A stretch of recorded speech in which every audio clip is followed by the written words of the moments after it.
तो ये कहानी शुरू होती है और हम एक जोजो नाम के आइलैंड को देखते हैं जहाँ पर कुछ आंट मॉन्स्टर ने हमला कर दिया था। यहाँ पर हम कुछ लोगों को भी देखते हैं जो कि मॉन्स्टर से फाइट कर रहे होते हैं और उन सबको हंटर कहा जाता है। यहाँ पर हंटर मॉन्स्टर को मार रहे थे और तभी मॉन्स्टर की संख्या बढ़ जाती है और वो हंटर्स पर भारी पड़ रहे थे। तभी यहाँ पर कुछ ऊंची रैंक वाले हंटर आ जाते हैं और वो इन मॉन्स्टर से फाइट करके उन सबको हरा देते हैं। और वहाँ पर कुछ हीलिंग वाले हंटर्स भी थे जो कि अपने साथियों को हील करते हैं। और तभी यहाँ पर उन मॉन्स्टर की लीडर आ जाती है। ये देखकर वो हंटर अपनी पूरी ताकत से मॉन्स्टर से फाइट करते हैं। और यहीं पर हम एक जोही नाम के एक हंटर को देखते हैं जो कि बहुत ताकतवर था। वो अपने एक ही उंगली से बहुत सारे मॉन्स्टर को मार देता है। तभी हमको 10 साल पहले का सीन दिखाया जाता है जहाँ बहुत सारे कैप्सूल आते हैं और उनमें मॉन्स्टर निकलते हैं। उन मॉन्स्टर पे कोई भी हमले का असर नहीं पड़ता था, जैसे हम गोली वगैरह कुछ ही मारे उनको कोई असर नहीं पड़ता था और आम लोग उनसे नहीं लड़ पाते थे।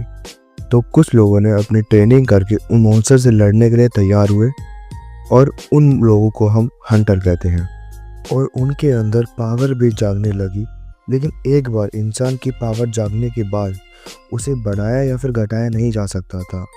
वो हंटर की पावर के हिसाब से उन्हें अलग अलग रैंक दी जाती है और उनमें सबसे ज़्यादा ताकतवर एस रैंक के हंटर होते हैं और उसके बाद आते हैं ए, बी और डी और सबसे नीची रैंक वाले हंटर होते हैं ई रैंक वाले। फिर इसके बाद कहानी प्रेजेंट डे में आ जाती है जहाँ पर हम कुन नाम के एक हंटर को देखते हैं जो कि किसी तरह की राइड पर जाने के लिए तैयार कर रहा होता है। और तभी उसका दोस्त भी वहाँ पर आ जाता है और वहीं पर हम एक लड़के को भी देखते हैं जो कि ई रैंक का होता है और उसका नाम किन होता है और उसे सब लोग वीकेस्ट हंटर कहते हैं। वो यहाँ पर इन लोगों के साथ राइड पर जाने के लिए आया होता है। यहाँ जिन्वू को देखकर किन बताता है कि ये सबसे कमज़ोर हंटर है और ये अपनी ई रैंक के सबसे भी काम नहीं कर पाता है और मामूली मॉन्स्टर से भी हार जाता है। और यहाँ जिन्वू अपने बारे में ऐसा सुन के बुरा लगता है उसे। और तभी जोही नाम की एक लड़की जो कि हीलर होती है वो जिन्वू की चोटों को देखती है और उस पर गुस्सा करने लगती है। जोही जिन्वू की दोस्त होती है और वो उसे ध्यान रखने के लिए बोलती है। और फिर वो दोनों अपनी राइड के लीडर एक साथ पोर्टल के अंदर जाने लगते हैं और ये पोर्टल वही होता है जिसके पीछे मॉन्स्टर होते हैं और ये सभी लोग मॉन्स्टर से लड़ने के लिए इस पोर्टल के अंदर जा रहे होते हैं। और यहाँ जिन्वू अपने पास मौजूद एक चाकू को निकालता है और इसके अंदर चला जाता है। और दूसरी तरफ हम एक हंटर एसोसिएटेड कंपनी के चेयरमैन को देखते हैं और वो बताते हैं कि हम हंटर्स जिन भी मॉन्स्टर को मारते हैं उनसे हमको एक स्टोन मिलते हैं जो कि काफ़ी ज़्यादा कीमती होते हैं। और दूसरी तरफ जिन्वू एक मॉन्स्टर को मार देता है और उसे एक स्टोन मिल जाता है। लेकिन अब तभी दूसरा मॉन्स्टर जिन्वू पर हमला करता है और उसे घायल कर देता है और जिन्वू का साथी लेकिन उसे तुरंत मार देता है और यहाँ वो उसे अपनी पावर से हील करने लगती है। और वहाँ दूसरे हंटर अपनी काफ़ी बहादुरी से दूसरे मॉन्स्टर से फाइट कर रहे होते हैं। और दूसरी तरफ चेयरमैन बताते हैं कुछ स्टोन ऐसे भी होते हैं जो उसे ऊंची मॉन्स्टर को मारने से ही मिलते हैं और इनको मानव स्टोन कहा जाता है और इनसे बनने वाले वेपन्स को बहुत स्ट्रॉन्ग बताया जाता है। यहाँ चेयरमैन बताते हैं कि गवर्नमेंट इन स्टोन को ज़्यादा से ज़्यादा हासिल करना चाहती है क्योंकि गवर्नमेंट इन स्टोन से एनर्जी क्रिएट करना चाहती है और बिजली बनाना चाहती है। और चेयरमैन की इन बातों से हमको पता चलता है कि वो उनको स्टोन को पाने के लिए ही मारते हैं और क्योंकि उनको बेचने से पैसे मिलते हैं। दूसरी तरफ हम देखते हैं वो सारे मिलके उन मॉन्स्टर के हेड को मार देते हैं और यहाँ जुनवू उसको ठीक कर देती है और उस पर गुस्सा करने लगती है और उससे कहती है तुम्हें ये हंटर वाला काम नहीं करना चाहिए क्योंकि ये काम करते हुए तुमको हमेशा चोट लग जाती है और ऐसा ही रहा तो तुमको एक दिन तुम्हारी जान भी जा सकती है। ये सब सुन के उसे बहुत बुरा लगता है और यहाँ पर वो उस मॉन्स्टर को मार के जाने लगते हैं और तभी उनको वहाँ एक स्ट्रॉन्ग सुरंग दिखाई देती है और वो ये देख के उनको पता चल जाता है कि इस सुरंग के अंदर और भी अच्छे क्रिस्टल मिल सकता है। तो ये सोच कर वो सारे हंटर उस सुरंग के अंदर जाने के लिए बोलने लगते हैं और ये सुनकर उनके लीडर वो करने से मना करते हैं और बोलते हैं ये ऐसी हालत में हमको हंटर एसोसिएशन का इंतज़ार करना चाहिए। लेकिन कुछ हंटर अंदर जाने के लिए जिद करते हैं तो लीडर अंदर जाने के लिए वोट करवाते हैं और पूछते हैं कौन कौन जाना चाहता है और कौन कौन नहीं जाना चाहता। यहाँ सब लोग अपनी मर्जी बताते हैं, जिनमें से आधे लोग अंदर जाना चाहते हैं और आधे अंदर नहीं जाने देते। और फिर लास्ट में जनवो का वोट ही बचता है, वो सारा उसके ऊपर था और उसे पता था कि ये डंजन डी रैंक का है, यहाँ जाने से उसे जान भी जा सकती है। और लेकिन फिर वो अपनी बहन की पढ़ाई और उसके बारे में सोचता है ताकि वो और पैसे कमा सके, और वो हाँ बोल देता है। इसके बाद हम जिन्वो नाम के एक लड़के को देखते हैं जो कि डी रैंक का हंटर बनता है। यहाँ जिन्वो एक कंपनी में आता है जहाँ काफ़ी सारे हंटर्स को अपने साथ देखता है और इन सभी लोगों को जो ही ऑर्डर दे रहा होता है और सबको बोलते हैं कि तुम किसी भी तरह के हंटर्स को अपनी टीम में शामिल कर लो और इससे किसी से कंपेयर मत करना क्योंकि वो बहुत पावरफुल है। इसके बाद हम दो चोरों को देखते हैं जो कि एक लेडी का पर्स लेके भागता होता है और वहीं एक लड़की आती है और उन चोरों को बड़ी आसानी से हरा देती है और उस लेडी का पर्स ले देती है।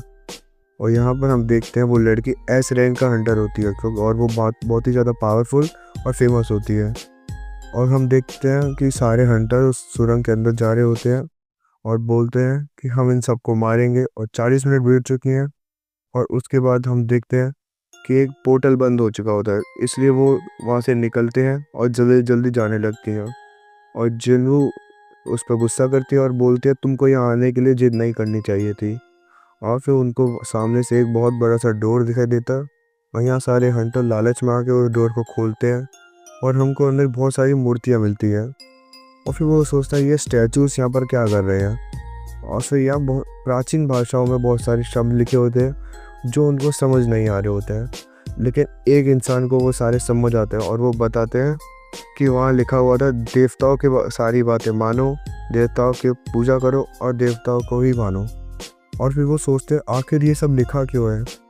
फिर जुनवो सोचता है कि उसे ऐसा लगता है कि पीछे एक मूर्ति रखी है जिसकी आंखें खुल रही हैं, आंखें उसकी हिल रही होती है, उसे ऐसा फील होता है। उसके बाद उसे एक डोर दिखता है तो ये देख कर वो उसको खोलने लगते हैं। अचानक से एक मूर्ति उस हंटर पे तलवार मारती है और वो उधर ही मर जाता है। तो यहाँ जुनवो सोचता है कि वो हंटर जो अभी मरा वो डी रैंक का हंटर था और जुनवो ई रैंक का हंटर है और उसका जिंदा बचना बहुत ही मुश्किल है। और फिर वो पीछे मूर्ति को देखता है जिसकी आंखें मूव कर रही होती हैं। फिर वो समझ जाता है कि ये सब लोग यहाँ पे आके फंस चुके हैं। और जुनवो कहता है जब से मैं हंटर बना हूँ मैं हमेशा अपने मिशन में खड़ते में फंस जाता हूँ और अब मुझे इस चीज़ की आदत हो चुकी है।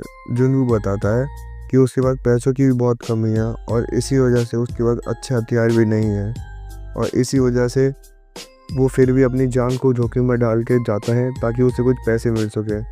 और फिर वो मूर्ति इन सब पे हमला करने लगती है और लेकिन उससे पहले जुनवो उसको नीचे बैठने को बोल देता है और जुनवो को इस वजह से सबकी जान बच जाती है और किसी को भी कुछ समझ नहीं आता क्योंकि ये क्या हो रहा था।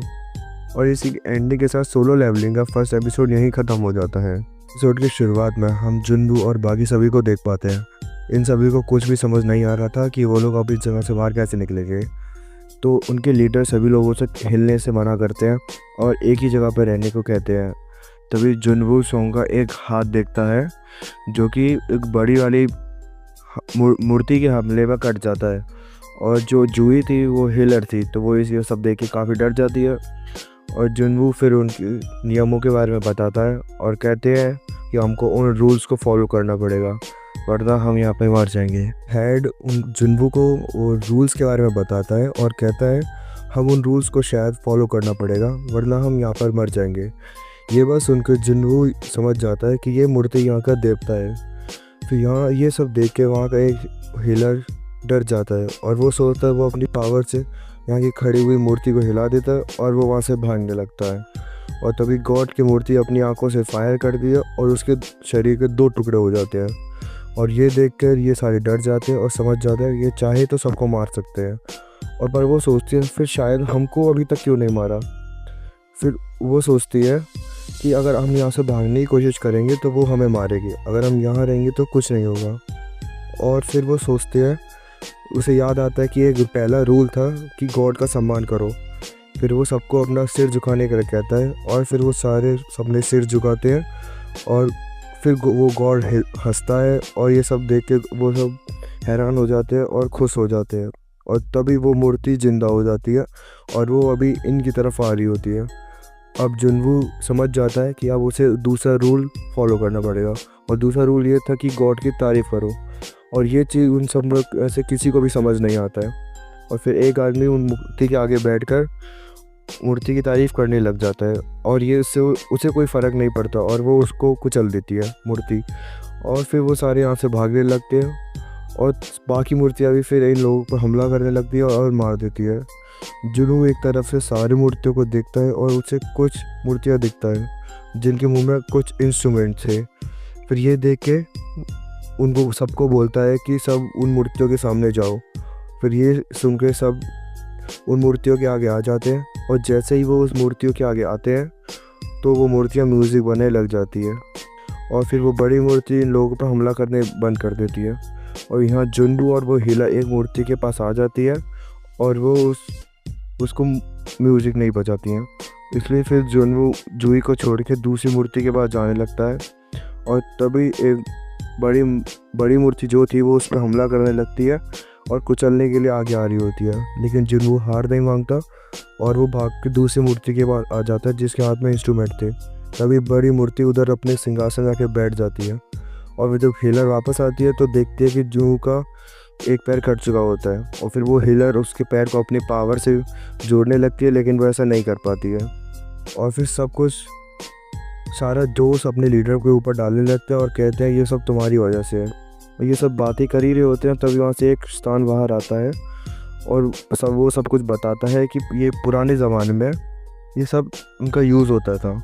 और तभी वे लोग बातें कर ही रहे होते हैं, और तभी यहाँ पे एक बलिस्तान बाहर आता है, और ये देख के जुनू सबको बताता है कि पुराने ज़माने में ये बलिस्तान गॉड को अपने ऊपर विश्वास दिखाने के लिए दिखाया जाता है, और किसी चीज़ की कुर्बानी करके।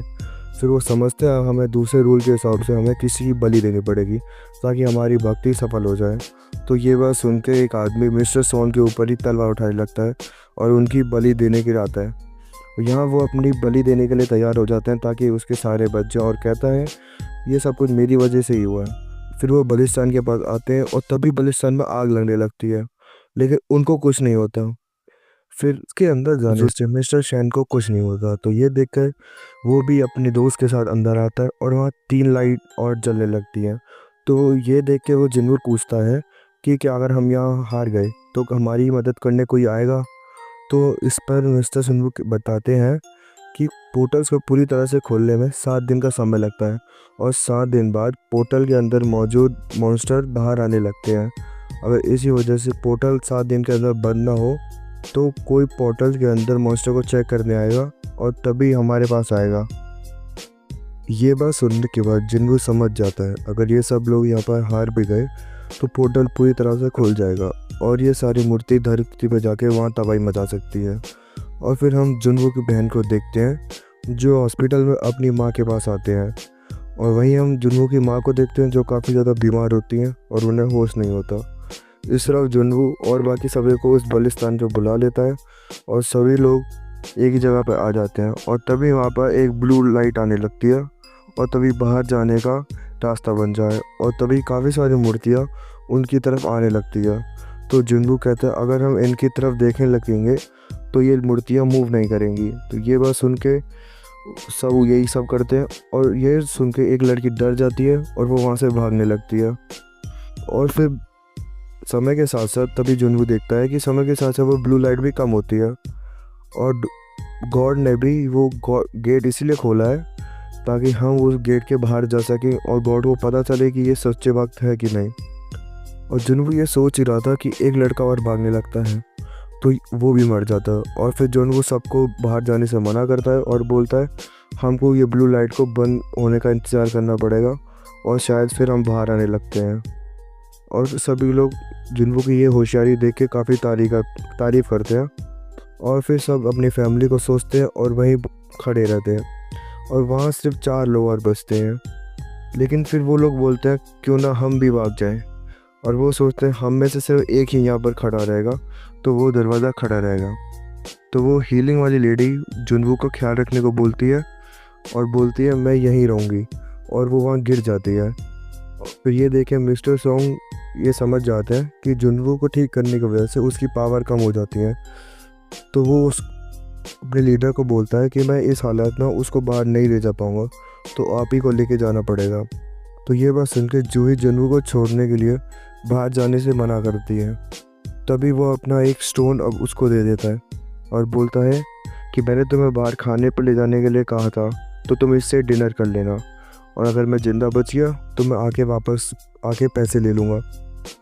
तो इसके बाद वो ये सारी मूर्तियाँ जिन्वू पर हमला करने लगती है और अब जिन्वू का एक हाथ भी कट जाता है और यहाँ जिन्वू अब मरने लगता है और उसे अपने परिवार की याद आती है। तो यहाँ एक मूर्ति अपने जिन्वू को तलवार से मारने लगती है। तो जिन्वू सोचता है काश मुझे अपनी एक और मौका मिल जाता अपनी जान बचाने का, और तभी उसके सामने एक नोटिफिकेशन आती है और बोलते हैं अब तुम प्लेयर बन गए हो, क्या तुम इसे एक्सेप्ट करना चाहोगे। और फिर वो उसमें यस बोलता है और ये इसी के साथ हमारा सोलो लेवलिंग का सेकंड एपिसोड ख़त्म होता है। अब तीसरे एपिसोड की शुरुआत में हम जिन्वू को देखते हैं जो कि एक हॉस्टल में जागता है और वो अपने आप को जिंदा देख के हैरान हो जाता है और सिर्फ अपने हाथ पैरों को देखता है, वो बिल्कुल ठीक थे। जिन्वू को लगता है शायद उसने कोई सपना देखा होगा। तभी हंटर एसोसिएशन के 2 मेंबर काम पे आते हैं और यहाँ उसको बताते हैं कि तुम 2 दिनों से बेहोश थे और तुम्हारे टीम के लीडर जो थे उन्होंने अपना एक हाथ गंवा दिया और अब शायद उन्हें हंटर की जॉब छोड़नी पड़ जाए, और तुम्हारी दोस्त जूगी वीवी काफ़ी बड़े सदमे में है और अभी तक वो सदमे से बाहर नहीं आ पाई है। ये सब जानकर जिन्वू समझ जाता है कि वो सब सपना नहीं था, और तभी वो लोग उसे बताते हैं कि तभी उसके बारे में बाकी हंटर से वो पता लगा तो तुरंत ही वो लोग आ गए, और लेकिन उनको तुम बेहोश पड़े मिले और लेकिन वहाँ कोई और नहीं था। ये सुनकर जिन्वू हैरान हो जाता है और तभी वो उसे पूछता है कि क्या तुम्हें अपनी पावर्स दोबारा से जागने का एहसास होता है।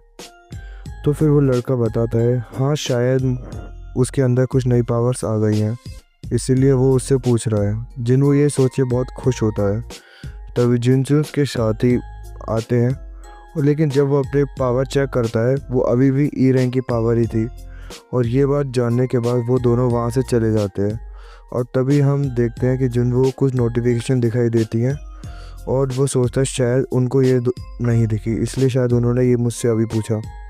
और जिन्वू जब नोटिफिकेशन को ध्यान से देखता है उसमें लिखा था कि तुम प्लेयर बनने के लायक हो, तो क्या तुम प्लेयर बनना चाहते हो। तो जिन्वू को पता था कि अगर वो प्लेयर बनने से के लिए मना करेगा तो उसकी धड़कनें रुक जाएंगी।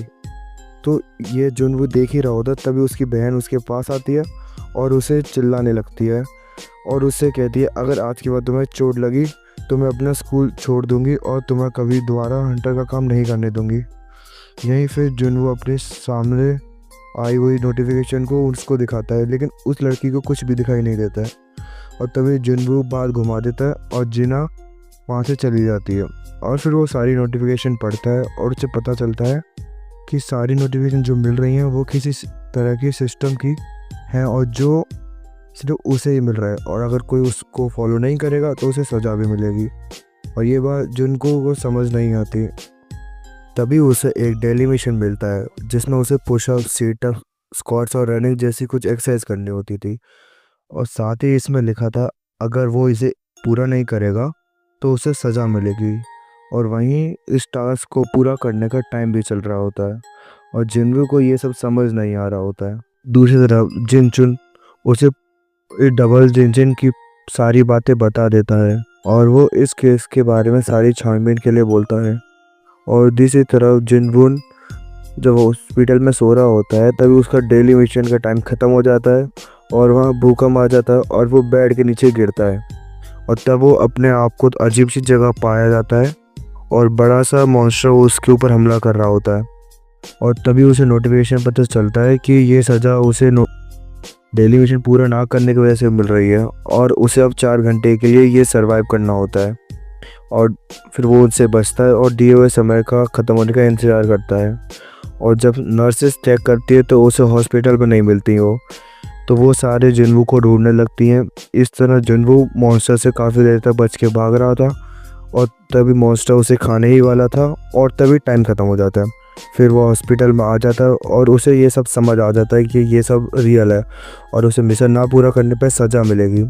और इस तरह हम जूही को भी देखते हैं जो इस सदमे से बाहर नहीं आ पाती है और वहीं उसे कुछ डी रैंक के पोर्टल के बारे में पता चलता है जो बीचों बीच अचानक से खुल गया होता है और उसे उनको मारने का मिशन मिलता है। और साथ ही उसे ये पता चलता है कि जुनवो होश में आ जो है वो उसको होश में आने की बात सुन के बहुत ही खुश होती है और अगले दिन हॉस्पिटल जाती है। और यहाँ पर जुनवो उसके आने से पहले ही अपने डेली मिशन की तरह से बाहर आके एक्सरसाइज करने लगता है और जुनवो को पता चलता है कि मिशन पूरा करने पर उसे कुछ रिवॉर्ड्स भी मिलते हैं और उस रिवॉर्ड से उसे उसकी एबिलिटी, स्ट्रेंथ और उन सबको बढ़ा सकता है और वो इस चीज़ों से अपनी पावर और अपनी ताकत को बढ़ा लेता है। और वो जुनवो अपने दिन की आखिरी मिशन को भी पूरा कर लेता है और उसे कुछ इनाम में एक बॉक्स मिलता है जिसमें एक चाबी होती है। उसे ये समझ नहीं आता कि चाबी कहाँ की है। इसके बाद वो अपनी माँ के पास जाता है और उसे पता चलता है 4 साल पहले अचानक से उसकी माँ बेहोश हो गई होती है और डॉक्टर ने जुनवो को बताया था कि तुम्हारी माँ कोमा में चली गई है, ये मान लो। और ये सारे इसलिए होता है क्योंकि पोर्टल्स खुलते हैं और वो काफ़ी सारे लोगों में होती है और शायद उसकी माँ अब ना उठे।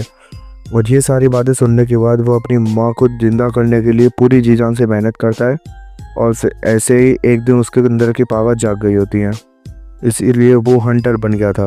और लेकिन वो ई रैंक का हंटर था और वो ज़्यादा कुछ नहीं कर पाता है और सभी लोग उसकी कमज़ोरी का वो मजाक उड़ाते हैं। और ये कहानी अब वापस प्रेजेंट में आ जाती है जहाँ जुनवो अपना मिशन पूरा करने के लिए वहाँ पर आ जाता है और वो अपना चाबी से उस गेट को खोलता है और अंदर आ जाता है और तभी वो दरवाज़ा बंद होता है और वो बाहर नहीं जा पाता है। और तभी वहाँ पे एक लेडी अचानक से आसानी से बाहर आ जाती है और वो समझ जाता है कि ये कोई किसी और डायमेंशन पर है और यहाँ पर होने वाली चीज़ों का असर असली दुनिया में नहीं होता है। तो वो बहुत ज़्यादा डर जाता है क्योंकि वो अभी भी ई रैंक का हंटर होता है। तो तभी उसके सामने एक 3 मॉन्स्टर आते हैं और उस पर हमला करने लगते हैं, लेकिन जुनवो इनसे फाइट करता है क्योंकि उसकी ताकत अब पहले से ज़्यादा बढ़ चुकी होती है, इसीलिए वो इन मॉन्स्टर को अचानक से हरा देता है। और तभी वहाँ पर एक वॉल्व मॉन्स्टर आ जाता है और जो कि पहली वाले मॉन्स्टर से काफ़ी ज़्यादा ताकतवर था और उसे देख कर जुनवो को काफ़ी ज़्यादा डर लगता है और उसके पैर कांपने लगते हैं। और तभी ये मॉन्स्टर उस पर हमला करता है और इसी के साथ सोलो लेवलिंग एपिसोड 3 भी ख़त्म हो जाता है। अब चौथे एपिसोड की शुरुआत में हम देखते हैं कि जैसे ही वो मॉन्स्टर उस पर हमला करता है तो जुनवो उससे आसानी से बच जाता है और उसे पता चलता है कि सिस्टम की वजह से उसकी ताकत के साथ साथ उसकी ताकत भी बढ़ चुकी होती है। यहाँ पर वो अपना डर निकाल देता है और कॉन्फिडेंस के साथ साथ उससे फाइट लेने लगता है।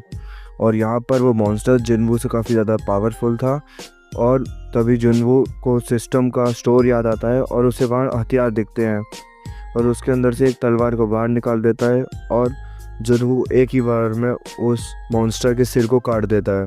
और उसके बाद 2 मॉन्स्टर उसके पास आने लगते हैं तो जुनवो उनको भी मार देता है, तो वो उसको देखकर भाग जाते हैं। और तभी वो अपने लेवल को देखता है तो उसके लेवल बढ़ जाता है, तो वो जान जाता है कि इससे उसकी ताकत भी बढ़ेगी और उसकी एबिलिटी भी अब बढ़ चुकी होती है। तो इसको देखकर वो और भी ज़्यादा ताकतवर बनने को सोचता है और वो सोचता है अब क्या वो इन मॉन्स्टर को मारने से उसे माइनस स्टोर मिलता है और तभी वो उसे एक मॉन्स्टर का दांत देता है सिस्टम, तो वो उसे बेच देता है और इसकी वजह से उसके पास 20 गोल्डन कॉइन हो जाते हैं।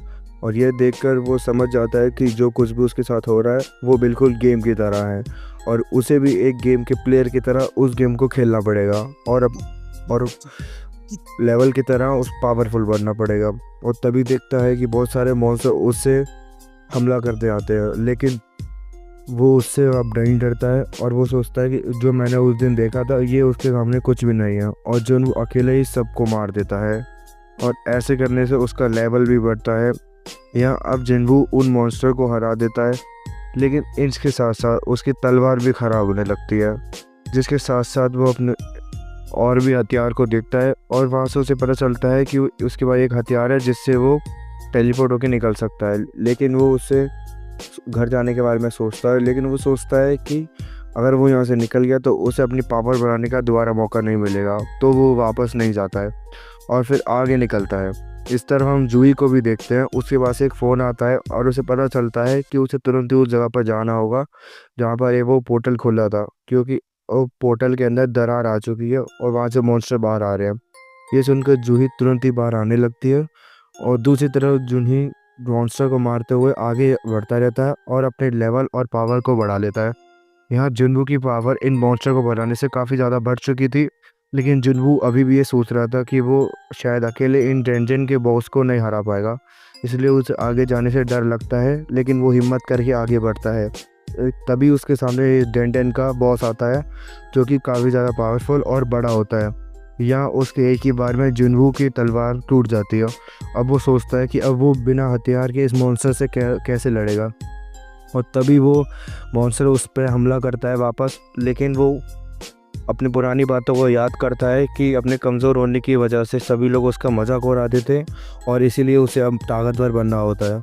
तो वो अपनी पूरी ताकत से इस मॉन्स्टर से फाइट करने लगता है, मगर वो मॉन्स्टर उस जुनवू पर काफ़ी भारी पड़ता है, लेकिन जुनवू को इससे काफ़ी गुस्सा आने लगता है और वो अपनी टूटी हुई तलवार से उस पर हमला करता है और अपनी टूटी हुई तलवार से तोड़ देता है। उसकी वजह से उसे कुछ रिवॉर्ड मिलते हैं और कोई नाइफ मिलता है और एक लिक्विड भी मिलता है। उसके बाद यहाँ पर सब कुछ पहले जैसा नॉर्मल हो जाता है। फिर जुनवू जैसे ही वहाँ से बाहर निकलता है, उसे एक ऑफिसर पकड़ लेता है और कहता है कि तुमने आज की न्यूज़ नहीं देखी का, तुम्हें यहाँ पर नहीं होना चाहिए था। तभी वो ऑफिसर को बताता है कि मैं एक हंटर हूँ। ये बात सुनकर वो ऑफिसर जूही को उसी जगह पर ले जाता है जहाँ उस पोर्टल में जरार आ गई थी और वहाँ से मॉन्स्टर बाहर आ रहे थे। इसके बाद जुनवू वहाँ जाकर देखता है एक बड़ा सा मॉन्स्टर पोर्टल से बाहर आ गया और वो तब वह दहशत मचा रहा है। वहाँ डी रैंक की हंटर्स की एक टीम बनाई गई होती है और साथ ही वहाँ कुछ हेलर्स भी होते हैं, लेकिन वो साथ ही उस डेंजन के बॉस को हरा नहीं पाते हैं क्योंकि उस डेंजन के बॉस का कवच काफ़ी ज़्यादा पावरफुल था। तभी उसको जूही भी दिखती है, वो अभी तक सदमे से बाहर नहीं आ पाती है और अब यहाँ पर भी वो डरी हुई होती है और किसी की मदद नहीं कर पाती है। ये देखे जुनवू अपनी टूटी हुई तलवार से मॉन्स्टर पर हमला करता है, जिससे उसका कवच टूट जाता है और बाकी हंटर उस पर हमला करते हैं तुरंत ही और उसे हरा देते हैं। और एक हंटर देखता है कि इस तलवार की वजह से उस मॉन्स्टर का कवच टूटा था। तभी ऑफिसर पूछता है कि यह तलवार किसकी थी और तभी वो जुनवू को दिखाता है, लेकिन जुनवू वहाँ से जा चुका था। तभी वो सोचता है कि वो हंटर का भी ज़्यादा पावरफुल होगा क्योंकि उसने एक हमले से उसका कवच तोड़ दिया। यहीं जूही भी जुनवू को देख लेती है और हम जुनवू को देखते हैं वो काफ़ी ज़्यादा बदल चुका था और अब वो बिल्कुल भी कमज़ोर नहीं था, उसके अंदर नई पावर आ जाती है और इसी के साथ हमारा थर्ड एपिसोड ख़त्म होता है। अब चौथे एपिसोड की स्टार्टिंग में हम देखते हैं कि वो मिशन के हिसाब से एक्सरसाइज कर रहा होता है और उसकी बॉडी आ चुकी होती है और हॉस्पिटल की नर्स उस पर फिदा होने लगती है। कि हम डी रैंक के एक हंटर को देखते हैं जो कि एक इंटरव्यू में बात करता है कि हम जैसे एस रैंक के हंटर्स को रोज़ कड़ी ट्रेनिंग करनी पड़ती है ताकि उसको रोज़ कोई नुकसान ना हो। तभी जुनवू की बहन उसको देखती है और बोलती है अगर इतनी जल्दी उसकी बॉडी ऐसे कैसे हो गई। इसके बाद जुनवू जिना को एक अम्ब्रेला देके उसको स्कूल भेजता है और वो जुनवू अपने पॉइंट्स को देखता है और बहुत सोच समझ के उसे एबिलिटी बढ़ाने के लिए सोचता है। तभी जुनवू के घर का ओनर उस पर कॉल करता है और उससे घर का रेंट मांगता है। ये सुनकर वो पैसे कमाने के बारे में सोचता है और मिशन पे जाने के लिए सोचता है। अब वो सोचता है उसे अब ऊंची रैंक के पोर्टल पे राइड पे जाना चाहिए। तभी वो सोचता है अगर उसने अचानक से ऐसा कर दिया तो सभी लोगों को उस पर शक होने लगेगा और प्रेस वाले भी उस पर बात करने लगेंगे। ये सोच के वो ऊंची रैंक के पोर्टल में नहीं जाता, तो तभी उसके किस हंटर से उसके रेड पर जाने के ऑफ़र आता है और अपने डेली मिशन पूरे करने के लिए उन हंटर्स के पास पहुंच जाता है। वहाँ उसे डेंजू नाम का एक हंटर मिलता है और वो उसे बताता है कि हम तुम्हें इसलिए शामिल कर रहे हैं क्योंकि हमें अपनी टीम को पूरा करना है, क्योंकि हम 8 लोग नहीं हो जाएंगे तब तक हम सी रैंक के पोर्टल में नहीं जा पाएंगे। साथ ही वो उसे बताता है कि तुम पोर्टल के अंदर जाके किसी के मॉन्स्टर से मर लाना और तुम हमारे साथ ही चलना और इसके बदले में हम तुम्हें 20 लाख देंगे। ये सुन के जुनवू हैरान हो जाता है कि कोई उसे बिना लड़ाई के 20 लाख रुपए कैसे दे सकता है। यह जुनवू उससे पूछता है कि आखिर मुझे क्या करना होगा। इस तो वो बताता है कि बस तुम्हें हमारे बैग उठाने पड़ेंगे जिनके अंदर कोई हमारे सामान और दवाइयाँ हैं। ये सुन के जुनवू डोंसू से पूछता है तो क्या हमारे साथ कोई हीलर नहीं है। इस पर वो बताता है कि क्या हमारे साथ कोई हीलर नहीं है। तो वो बताते हैं हम हमेशा ऐसे ही जाते हैं और हमें हीलर की ज़रूरत नहीं है। ये बात जुनवू को काफ़ी अजीब लगती है और उसे बोलता है अगर तुम इसमें लिखा है अगर तुम पोर्टल में मारे जाते हो तो हमारी कोई जिम्मेदारी नहीं होगी। ये पढ़ के वो उस पर साइन कर देता है और तभी उसके बाद डी रैंक का एक हंटर आता है जो कि कुछ समय पहले ही हंटर बना होता है। यहाँ जुनवू उसकी कवच और उसे समझ जाता है कि वो बहुत अमीर परिवार से है। उसके बाद वो पोर्टल के अंदर जाते हैं और वो पोर्टल को देख के काफ़ी हैरान हो जाते हैं क्योंकि वो बहुत बड़ा होता है। यहाँ की जुनवू जुनो से कहता है हमें अंदर रहने वाले मॉन्स्टर की चिंता करनी चाहिए, ना कि पोर्टल की। जुनू जिनो को बताता है कि अगर खतरा डी रैंक या फिर उससे बड़ी रैंक का होता है तो हंटर गिल्ड ही संभालती है, लेकिन ये सी रैंक का है इसलिए ये ज़्यादा खतरनाक नहीं होगा। क्योंकि उसकी बातें उसे समझ नहीं आती क्योंकि वो हाल ही में हंटर बना होता है। तो यहाँ जुनबू और बाकी सब अंदर जाते हैं और जुनबू को ये सेम गुफा लगती है जो डबल डेंजन में लड़ता है। तभी वो उससे स्टोन के बारे में पूछता है। फिर वो बताता है कि स्टोन अलग अलग तरीके होते हैं जो हमें सुरंग में मिलते हैं जिन्हें मानव स्टोन कहा जाता है, और जो हमें मॉन्स्टर को मारने से मिलते हैं उसे ऐसे स्टोन कहा जाता है। ये सब लोग बातें करते करते आगे बढ़ ही रहे थे। तभी जुनबू को कुछ मॉन्स्टर के आने के बारे में पता चलता है और सबको बताता है कि लोग हंटर्स हमसे लड़ने आ रहे हैं। तभी वो सब एक दूसरे से लड़ने लग जाते हैं और सारे मॉन्स्टर उस पर हमला कर देते हैं। फिर वो उन मॉन्स्टर से फाइट करते हैं और पूरी टीम मिलकर उन मॉन्स्टर्स को बड़े आराम से हरा देती है। और फिर वो जुनवू से पूछता है कि तुम्हें कैसे पता चला कि वो हमसे लड़ने आ रहे हैं। तो जुनवू बताता है मैंने तो सिर्फ अंदाज़ा लगाया था। फिर वो उन मरे हुए मॉन्स्टर को देखते हैं कि उनके ऊपर पहले से भी कोई चोट का निशान था। तो वो समझ आता है इधर कोई और भी पावरफुल मॉन्स्टर होंगे जिनकी लड़ाई हो गई है।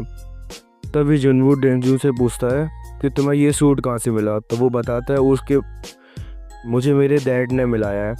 तभी हम वाइट टाइगर गिल्ड के हंटर जो कि एक ऐसे रैंक होता है, वो अपने ट्रेनिंग के समय बहुत बड़े पत्थर को आसानी से तोड़ देता है, जिससे पता चलता है कि वो काफ़ी ज़्यादा ताकतवर है। वहीं टेंशन में जुनू और बाकी सारे लोग काफ़ी अंदर तक आ जाते हैं और उसे अभी उस पर शक होने लगता है, और साथ ही में उन्हें कोई भी जिंदा मॉन्स्टर नहीं मिलता है। और तभी इन सभी लोगों को बहुत सारे माना क्रिस्टल दिखाई देते हैं और ये देख के वो काफ़ी ज़्यादा खुश हो जाते हैं और कहता है अब तो मैं अपने भाई से भी ज़्यादा अमीर बन जाऊंगा। यह डोंसू अपने टीम से इन माना क्लस्टर को 7 हिस्सों में बांटने के लिए कहता है। तभी जुनवू उनका कॉन्ट्रैक्ट देता है कि हमें जुनवू को भी इन माना क्लस्टर से भी हिस्सा देना चाहिए। ये सुन के वो कहता है कि हम जुनवू को भी हिस्सा ज़रूर देंगे। और तभी वहाँ पर एक मौजूद एक बड़े से मॉन्स्टर को देखते हैं जो कि सो रहा होता है, और वो समझ जाते हैं कि वो मॉन्स्टर इसका बॉस है। तो वो सबको कहता है कि हमें इस मॉन्स्टर को हराने से पहले ही तो सारे क्रिस्टल को बाहर निकालना पड़ेगा क्योंकि वो पोर्टल बंद हो जाएगा। तो वो सबसे खुदाई का सामान मांगता है और फिर देखते हैं कि वो बाहर ही खुदाई का सामान रख जाते हैं। तो वो जो उन दोनों को वही रखने को बोलता है और अपने बाहर से सामान लेने लगता है।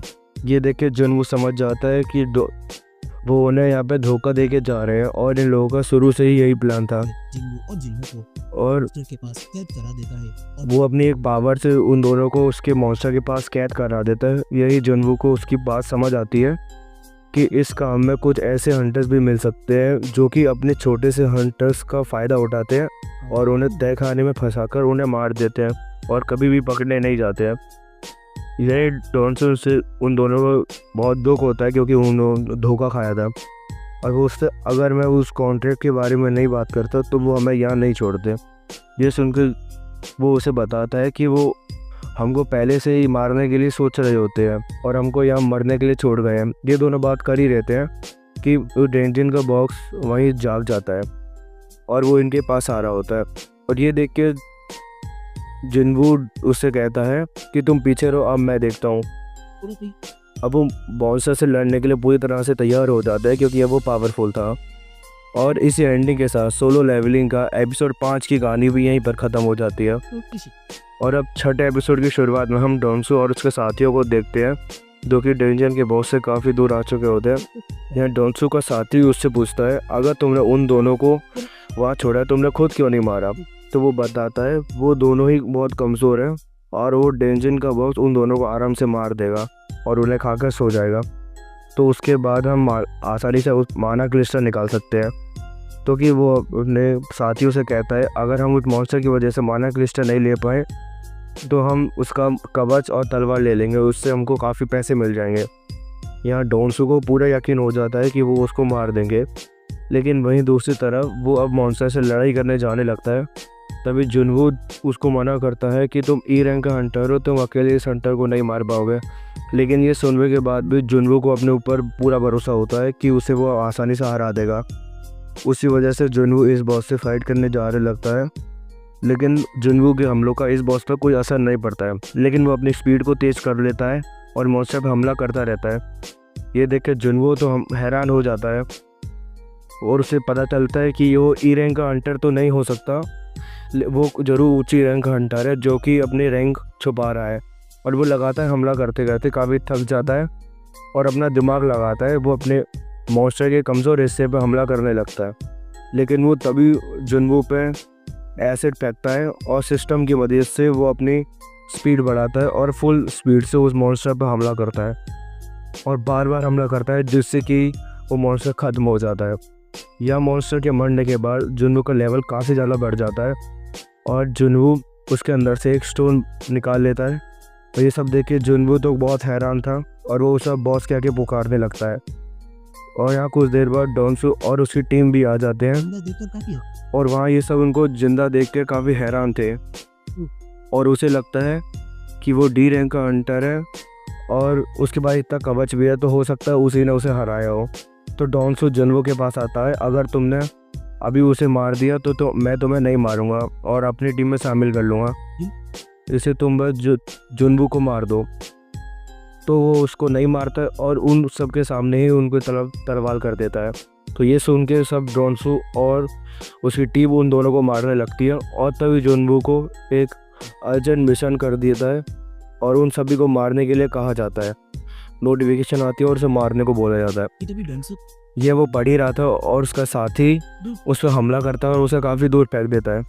वहीं दूसरी तरफ हम कुछ हंटर्स को भी देखते हैं जो कि चाय पी रहे होते हैं और वो एस रैंक वाली हंटर के बारे में बात कर रहे होते और उसकी काफ़ी तारीफ कर रहे थे। तो उसने ई रैंक के हंटर को एक ही बार में हरा दिया था और तभी उसके साथी जब उस पर हमला करता है तो वो पीछे गिर जाता है, तो उस पर चोट लग जाती है और सब सोचते हैं कि वो मर चुका होता है। लेकिन ऐसा नहीं होता कि उसे पता है कि अगर उसे इस मतलबी दुनिया में सरवाइव करना है तो उसे इन्हें मारना होगा। तो दोबारा उठ के उनके पास आने लगता है। ये देख के वो सभी लोग उनका मजाक उड़ाते हैं और उसे इंसान में सबसे कमज़ोर हंटर कहते हैं। तभी जुनवू डॉनसन के एक साथी का सिर काट के उसे मार देता है, तो वो 6 में से 1 को मार देता है। जहाँ जुनवू को ऐसा देखकर सभी लोग हैरान थे और सोचते हैं ई रैंक हंटर ऐसे कैसे मार सकता है। तभी जुनवू ने भी पहली बार एक इंसान को मारा होता है, उसे ऐसा करके बुरा भी लगता है, लेकिन वो सोचता है अगर वो इन लोगों को नहीं मारेगा तो ये लोग उसे मार देंगे। इसीलिए वो अब दूसरे को भी हमला करता है और देखते ही देखते वो सबको मार देता है। ये देख के डोंसू को काफ़ी गुस्सा आता है और वो अपनी फुल पावर से जुनवू पर हमला करता है, लेकिन जुनवू बहुत ही आराम से डोंसू को नीचे गिरा देता है और फिर डोंसू उससे माफ़ी मांगता है और ख़ुद को छोड़ने के लिए कहता है। लेकिन जुनवू कहता है अगर तुमने मुझे आज 3 बार जान से मारने की कोशिश करी हो तो अब मुझसे भीख मांग रहे हो। यहाँ जुनवू डोंसू की बात नहीं मांगता और उसका गला काट देता है। इसके बाद उसका मिशन भी पूरा हो जाता है और साथ ही ये पोर्टल भी बंद हो जाता है। ये देख के वो उस पोर्टल से बाहर आ जाते हैं और ये दोनों हमसे एसोसिएशन को बताते हैं कि सारे हंटर्स को मॉन्स्टर ने मार दिया और हम दोनों किसी तरह से वापस बाहर आ गए। ये हंटर एसोसिएशन की लड़की वो सोचती है कि ज़रूर डी रैंक की हंटर ने बाकी मॉन्स्टर को मार के जुनवू को बचा लिया होगा और ये लोग इस तरह से बाहर आगे होंगे। नहीं, जुनवू को सिस्टम का मिशन पूरा करने की वजह से कुछ रिवॉर्ड भी मिलते हैं और यहाँ जुनवू भी जुनसू की काफ़ी तारीफ़ करता है और हम देखते हैं वो काफ़ी ज़्यादा पावरफुल हो जाता है। और इसी एंडिंग के साथ सोलो लेवलिंग का एपिसोड 6 भी यहाँ पर ख़त्म हो जाता है। अब इस एपिसोड की शुरुआत में हम हंटर एसोसिएशन के मेंबर जुनचुन को देखते हैं। उसके पास एक आदमी आता है और बताता है कि पास ही के एक पोर्टल में 6 हंटर मारे गए और 2 हंटर जिंदा बच पाए जो कि नीचे रैंक के थे। लेकिन अच्छी बात तो यह उन्होंने ऊंचे रैंक के हंटर को भी मार दिया। ये बात जुनचुन को बहुत अजीब लगती है, लेकिन वो इस मामले पर गौर नहीं देता।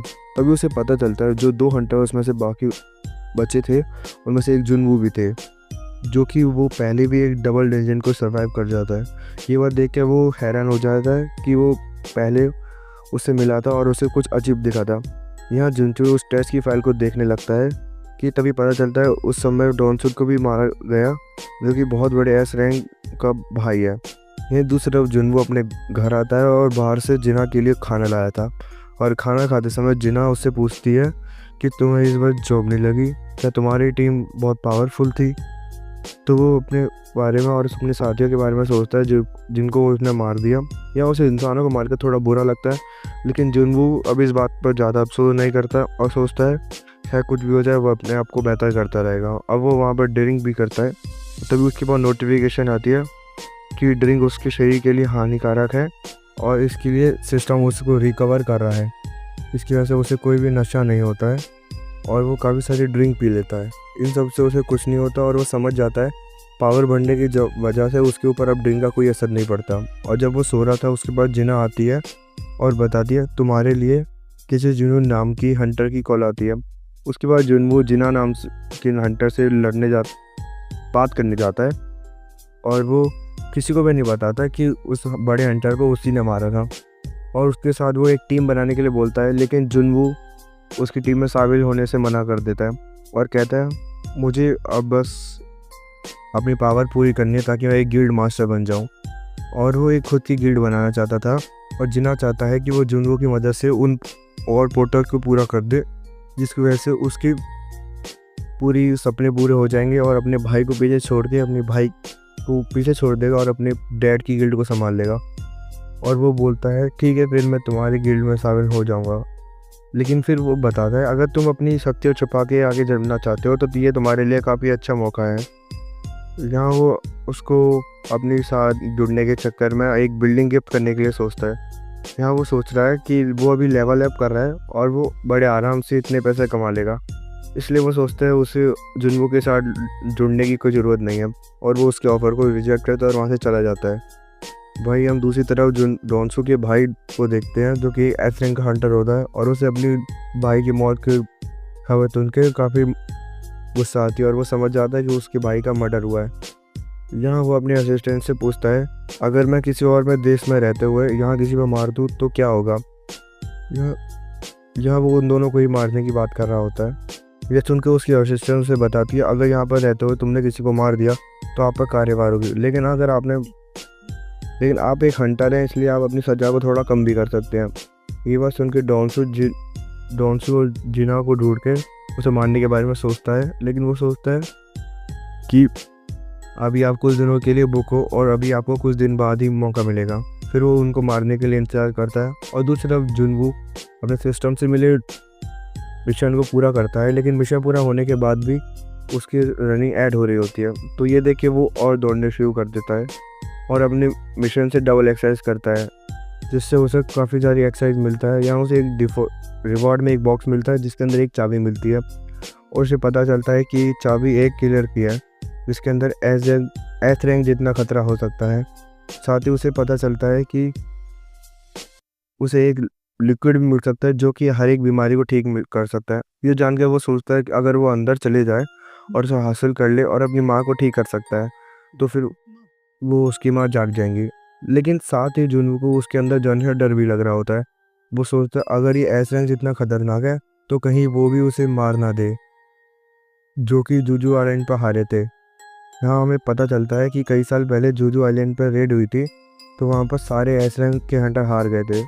तो यहाँ पर जुनवो हिम्मत करता है और लिक्विड को पाने के लिए उस चाबी से एक गेट खोलता है और अंदर आ जाता है। यहाँ पर चारों तरफ आग लगी होती है। यहाँ पर यह सोच के जुनवो सोचता है अगर यहाँ के मौजूद उसको हार जाता है तो पिछले डेंजर में मिले उस स्टोन से बाहर चले जाता है। वो ये सोच ही रहा था कि उसके सामने एक 3 सरों वाला बड़ा सा मॉन्स्टर आ जाता है जो कि देखने में काफ़ी ज़्यादा खतरनाक होता है। लेकिन जुनवो उस मॉन्स्टर से नहीं डरता और उस पर हमला करने लगता है।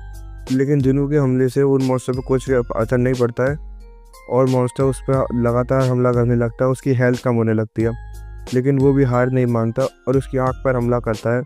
फिर इन सब से भी मॉन्स्टर पे कोई फ़र्क नहीं पड़ता। अब मॉन्स्टर को गुस्सा आने लगता है। अब वो जुनवो पर और भी ज़्यादा हमला करने लगता है, इससे जुनवो को और भी ज़्यादा चोट लगती है और उसकी हेल्थ काफ़ी कम हो जाती है।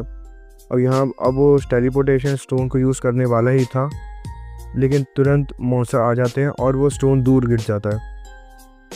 ये देख के जुनवो मॉन्स्टर से बचता है और तभी वो अपने स्टोर को देखता है और वहाँ से एक लिक्विड को ख़रीद के अपनी एनर्जी को और बढ़ा लेता है। इसके बाद जुनू को उस वैनम ग्लैंड याद आता है जो कि उसे सिस्टम के सबसे पहले डेंजर में मिला था, लेकिन वो काफ़ी ख़तरनाक होता है। लेकिन उसे याद होता है कि ये उसे जहरीली चीज़ों से बचाता है, इसी वजह से वो उसको पी लेता है। और इसे पीने के बाद सिस्टम अलर्ट हो जाता है और जुनवू को ठीक कर देता है।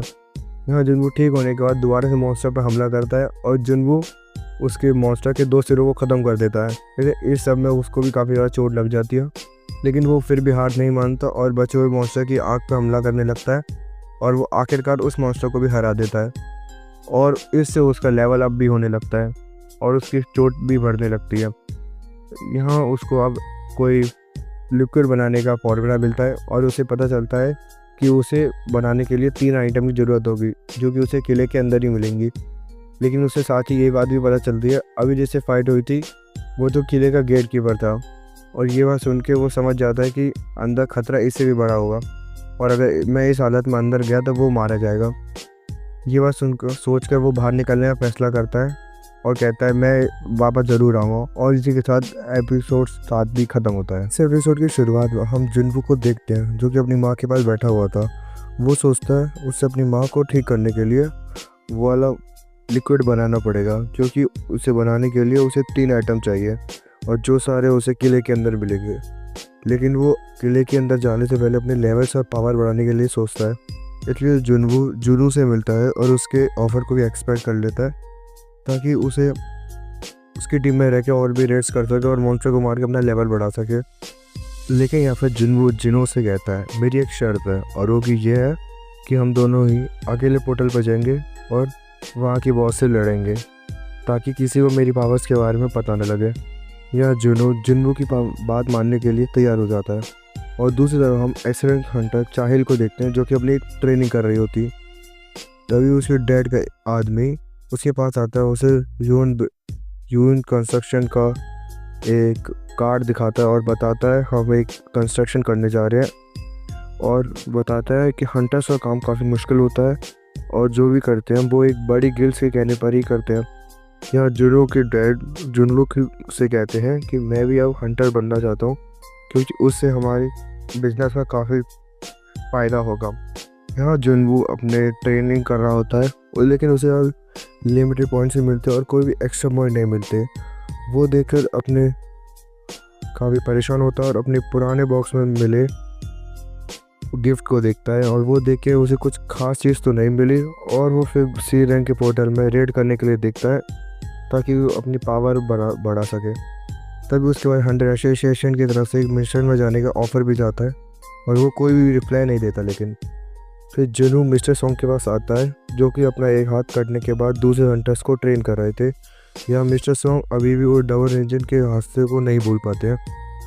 या वो उससे जुनू से कहते हैं मैं फिर से हंटर का काम कर सकता हूँ ताकि मैं सोसाइटी की मदद कर सकूँ। और तभी हम उनको एक व्यक्ति को देखते हैं जो कि डबल इंजन के सर्वाइवल थे और वो सोचते हैं मैं फिर से काम करता हूँ ताकि वो पैसे कमा कर अच्छी लाइफ जी सके। फिर हम एक एस रैंक हंटर बे को देखते हैं, बताता है कि अपनी एक गिल्ड बनाने जा रहे हैं वो लोग और जोजो आइलैंड के बारे में भी बात कुछ बताता है। वहीं दूसरी तरफ हम जूही को देखते हैं, उसके पास उसकी मॉम की कॉल आती है और यहाँ पर जूही भी अपने आप को पूरी तरह से संभाल नहीं पाती है। यहाँ जूही की मॉम उससे सदमे से बाहर निकलने के लिए बोलती है और उसे गांव वापस बुला लेती है, लेकिन जूही अपनी मॉम की कॉल को काट देती है। यहाँ जूही भी अपने काम के बारे में सोचने लगती है और तभी उसके पास भी हंटर एसोसिएशन की तरफ से एक मिशन की मर्चेंट के लिए ऑफर आता है और वो उधर जा ही रही थी तभी उसे बेक मिलता है। दोनों एस रैंक हंटर रिस्पेक्ट करके आगे बढ़ जाते हैं। फिर उसे पता चलता है कि यूजी कंस्ट्रक्शन की तरफ से उसे एक ऑफ़र आता है और वो मुझे अपनी गिल्ड का गिल्ड मास्टर बताया, लेकिन मैंने उनके ऑफ़र को रिजेक्ट कर दिया है। और वो सोचती है उसने एक एस रैंक हंटर जे को भी देखा, तो वो बोलता है आपने उससे बात क्या की, तो वो बताता है कि वो उससे जेजो आइलैंड के बारे में कुछ बात कर रहा था। वहीं दूसरी तरफ हम बे को भी देखते हैं जो कि जोई की बात को याद करता है और उसने उसे जोजो आइलैंड के बारे में बताया था जिसे अब उसने बंद कर दिया।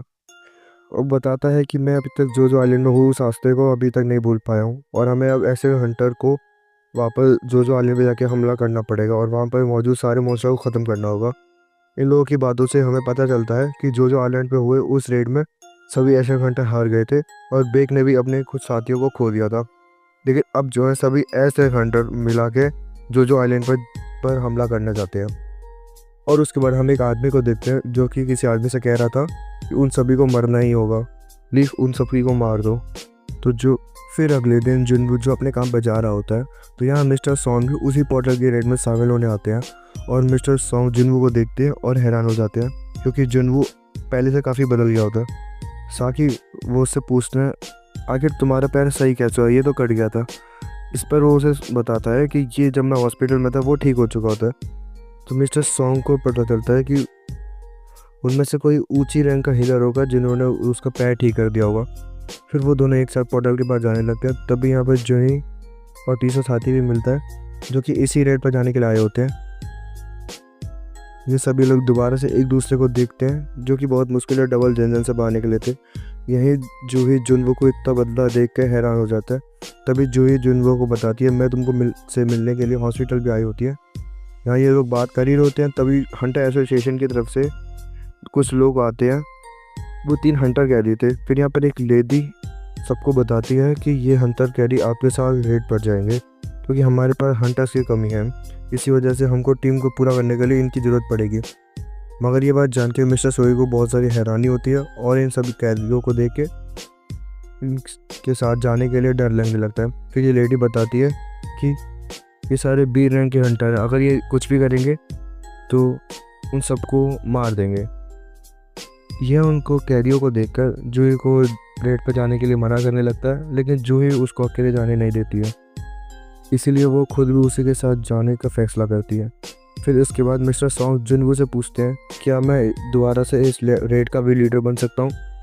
फिर उसे वो उस रेड का भी लीडर बना देते हैं और ये देख के उसे थैंक यू बोलते हैं और कहते हैं उस दिन जो डबल डंजन में हादसा हुआ वो सब मेरी ही गलती थी क्योंकि उस दिन मैं ही तुम्हारा लीडर था और मैंने अपनी जिम्मेदारी सही से नहीं निभाई और वहाँ पर तुम हमारी जान नहीं बचाते तो अभी हम जिंदा नहीं होते। यहाँ मिस्टर सुंग जुनवू को उस पर दोबारा से विश्वास करने के लिए थैंक्स बोलते हैं और ये सभी लोग पोर्टल के अंदर जाने लगते हैं और इसी एंडिंग के साथ सोलो लेवलिंग का एपिसोड 8 भी ख़त्म होता है और नए एपिसोड की शुरुआत होती है। हम उन्हीं हंटर्स को देखते हैं जो कि काफ़ी तेज़ी से गॉब्लिन मॉन्स्टर को मार रहे होते हैं। यहाँ जुनू भी गॉब्लिन मॉन्स्टर को मार देता है। ये देख के मिस्टर सॉम और जूही बहुत हैरान हो जाते हैं क्योंकि उन्होंने कभी इसे मॉन्स्टर को मारते हुए नहीं देखा था। फिर उसके बाद वो लोग आगे बढ़ते हैं और उन्हें 3 रास्ते दिखाई देते हैं। इन्हें समझ नहीं आता कि आखिर इन्हें किस रास्ते पे जाना चाहिए, इसलिए अब वो अलग अलग रास्तों पे जाने का फैसला करते हैं। यहाँ जिनवू अपनी पावर से ये अंदाज़ा लगा लेता है कि इन जुनजुन का वॉक के रास्ते बहुत है, इसलिए जुनजू जूही के साथ जाने लगता है। वहीं दूसरी तरफ मिस्टर किन अपने साथी के साथ दूसरे रास्ते पे जा रहे थे। यहाँ मिस्टर किन को अपनी गलती का एहसास हो जाता है कि उन्होंने जुनहू को उस दिन अकेला छोड़ के गलत किया, इसलिए वो उसको और अपने दोस्त को कहते हैं कि मैं अब उनसे माफ़ी मांगू क्योंकि हमने उसको उस दिन तहखाने में अकेला छोड़ दिया। इस तरह पे वो सारे भी उस तीनों कैदियों के साथ आगे बढ़ रहा होता है। तभी कान उन कैदियों से पूछता है कि क्या तुम मॉन्स्टर की इंसानों को मार सकते हो। तो वो बोलते हैं हम तो इंसानों को बहुत ही आराम से मार देते हैं। फिर हमें कुछ समय पहले का एक सीन दिखाया जाता है जहाँ पे एक आदमी कान के पास आता है और कहता है तुम तीनों ने मेरी बेटी का रेप किया जिस वजह से मेरी बेटी ने शर्म के मारे सुसाइड कर लिया और इस आदमी से मेरी वाइफ भी अब हॉस्पिटल में एडमिट है। यहाँ ये आदमी कान से कहता है जिन लोगों ने ऐसा किया वो लोग कुछ दिनों बाद जेल से आज़ाद हो जाएंगे और हंटर होने की वजह से उनके रेड पे जाने से उनकी रेड की सज़ा भी कम हो रही है। फिर वो उनसे इंसाफ मांगता है और काफ़ी सारे पैसे देकर उन तीनों रेपिस्ट को मारने के लिए बोलता है। फिर कहानी वापस प्रेजेंट में आती है और हमें पता चलता है कि ये तीनों हंटर कैदी ही वो रेपिस्ट हैं और इन्हें मारने के लिए यहाँ पर बुलाया गया है। और फिर वो इन तीनों कैदियों को मार देता है और वो एक बी रैंक का हंटर था इसलिए उनके लिए ये काम कोई मुश्किल नहीं था। तभी मिस्टर किन और वो वहाँ पर आ जाते हैं और उनको मारते हुए देख लेते हैं। ये देखकर अब कान मिस्टर किन को भी मारने के लिए आगे बढ़ने लगता है। तभी जिनवू और बाकी सब लोगों को मिस्टर किन की चिल्लाने की आवाज़ आ जाती है और वो तुरंत ही किन के पास आ जाते हैं। यहाँ पर वो कैदी मरे हुए दिखाई देते हैं और साथ ही मिस्टर किन की हालत भी बहुत ख़राब थी। यहाँ मिस्टर किन जख्मी होने के कारण मरने ही वाले थे। तभी जूही अपनी हीलिंग पावर से उसको हील करने की कोशिश करती है लेकिन उसकी हालत काफ़ी ख़राब थी, इसलिए जूही भी उनको हील नहीं कर पाती है। यहाँ मिस्टर किन मरते मरते जुनू से आखिरी बार माफ़ी मांगते हैं और यहाँ जुनवू उसे माफ़ कर देता है। तभी कान जूही पर भी हमला करता है, तभी जुनवू काफ़ी तेज़ी से उसको बचा लेता है और वो उसके हाथ में हथियार देख के ये समझ जाते हैं ये सब उसी ने किया है। फिर कान ये सब कुछ कहता है कि हमें यहाँ से जाने के बाद हंट एसोसिएशन से कहूँगा कि उन कैदियों ने तुम सबको मार दिया और मजबूरन मुझे उनको मारना पड़ा। इस तरह कोई भी मुझ पर शक नहीं करेगा। ये सुनकर जुनहू उससे लड़ने लगता है, लेकिन तभी मिस्टर सुंग ये सब करने से मना कर देते हैं और तुम ई रैंक के हंटर हो, तुम उसका सामना नहीं कर पाओगे। या मिस्टर सॉन्ग खुद ही मिस्टर किंग की तलवार उठाते हैं और काउन से फाइट करने लगते हैं। यहाँ मिस्टर सॉन्ग सी रैंक के हंटर थे, लेकिन फिर भी वो उसके सामने काफ़ी अच्छी तरह से फाइट करते हैं, मगर ऊंची रैंक होने के कारण वो उस पर भारी पड़ने लगता है। यहाँ जोई अपनी हीलिंग पावर से मिस्टर सोंग के चोटों को तुरंत ही ठीक करने लगती है और फिर वो सोचता है अब पहले जोई को मारते हैं, लेकिन मिस्टर सोन उसे ये करने नहीं देते, जिससे काउन को गुस्सा आ जाता है और वो अपनी पूरी ताकत से मिस्टर सोन को पूरी तरह मारने लगता है और वो अपनी आखिरी बार काउन पर करते हैं, लेकिन वो उससे हमले से काफ़ी आसानी से बच जाता है और फिर वो मिस्टर सोंग को भी मार देता है और तभी जुनवू बीच में आ जाता है और उसको बचा लेता है। यहाँ जुनवू को लड़ाई के दौरान इतनी तेज़ी से बीच में आते हुए देख के सभी लोग हैरान हो जाते हैं और अब मिस्टर सोंग समझ जाते हैं कि जुनू को ये सारी पावर वो डबल डेंजन से ही मिली हैं। यहाँ डबल डेंजन्स के पास कौन भी समझ जाता है कि ये वही जुनवू है जिससे वो हॉस्पिटल में मरा था और वो उससे कहता है कि अगर तुमने मिस्टर केन और उसको क्यों मारा, तो हमें पता चलता है कि काउन को मॉन्स्टर से ज़्यादा इंसानों को मारने में मज़ा आता है, इसीलिए वो पहले भी बहुत सारे इंसान को डेंजन में ले जाके मार चुका है। यहाँ कान जुनू से भी फाइट करने लगता है। जुनू कान का काफ़ी अच्छे से सामना करता है और ये देखे मिस्टर सेन और जूही को कुछ भी समझ नहीं आता कि आखिर वो इतना पावरफुल कैसे हो गया। यही किंग उसको जान से मारने लगता है, तो जुनू का सिस्टम उसको मारने का मिशन देता है।